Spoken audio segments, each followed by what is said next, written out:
Hi friends, welcome to my channel. నార్మల్గా అయితే హరీష్ గారి కంటే శ్రీజాకి తక్కువ ఓట్స్ వచ్చాయంట.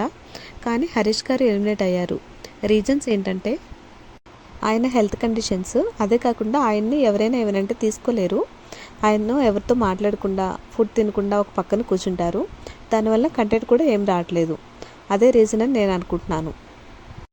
నామినేషన్స్లో సంజన రాముని నువ్వు ఎక్కడి నుంచి వచ్చావని అంటుంది కదా, అది ఆ రోజు కూడా నాకు కరెక్ట్ అనిపించలేదు. ఈరోజు వీడియో చూపించిన తర్వాత కూడా నాకు కరెక్ట్ అనిపించలేదు. కానీ Nag sir and house mates తన ఇంటెన్షన్ అది కాదు అని అంటారు. మీకేమనిపించిందో కమెంట్ చేయండి. నాగ్ సారు బర్నీ గారిని నువ్వు సేఫ్ ఆడుతున్నావు, రేలంగి మావేలా ఉండడానికి ట్రై చేస్తున్నావు అని అంటారు కదా, నాకైతే అది కరెక్టే అనిపించింది. నాగ్ సార్ ఇచ్చిన హింట్స్ తనుజ అండ్ భరణ్ని తీసుకుని వాళ్ళ రిలేషన్ మీద కాకుండా గేమ్ మీద ఫోకస్ చేస్తే వాళ్ళ గేమ్ బాగుంటుందని నాకైతే అనిపిస్తుంది.